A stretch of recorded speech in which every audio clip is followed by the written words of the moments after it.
ಪಶ್ಚಿಮ ಘಟ್ಟಗಳ ಮಡಿಲಲ್ಲಿ ಮಳೆಗಾಲವೇ ರುಚಿಗೆ ರೂಪ ಕೊಡುವ ಅಪೂರ್ವ ಕಾಫಿಯ ಕತೆ ಆರಂಭವಾಗುತ್ತದೆ. ಇದು ಅರೇಬಿಕಾ ಕಾಫಿ. ಮಳೆ, ಮಣ್ಣು ಮತ್ತು ಹವಾಮಾನದ ಸಮತೋಲನದಿಂದ ಬೆಳೆದ ಮಲಬಾರ್ ಪ್ರದೇಶದ ಅಮೂಲ್ಯ ಕೊಡುಗೆ.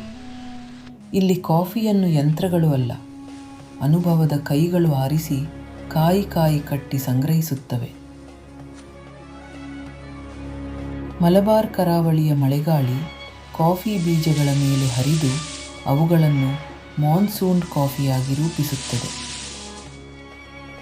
ಈ ಪ್ರಕ್ರಿಯೆಯಲ್ಲಿ ಬೀಜಗಳ ಬಣ್ಣ ಬದಲಾಗುತ್ತದೆ, ರುಚಿಯ ಗುಣಲಕ್ಷಣ ಸಂಪೂರ್ಣವಾಗಿ ಪರಿವರ್ತನೆಗೊಳ್ಳುತ್ತದೆ. ಕಡಿಮೆ ಆಮ್ಲತೆ, ಮೃದು ದೇಹ, ಮಣ್ಣಿನ ಹಾಗೂ ಕಡಲೆ ಸುವಾಸನೆ ಇದು ಮಾನ್ಸೂನ್ ಮಲಬಾರ್ ಅರೇಬಿಕಾ ಕಾಫಿಯ ಗುರುತು. ಈ ವಿಶಿಷ್ಟತೆಯನ್ನು ಕಾಪಾಡಲು ಭಾರತ ಸರ್ಕಾರ ನೀಡಿರುವ ಭೌಗೋಳಿಕ ಸೂಚಕ ಗುರುತು GI ಟ್ಯಾಗ್.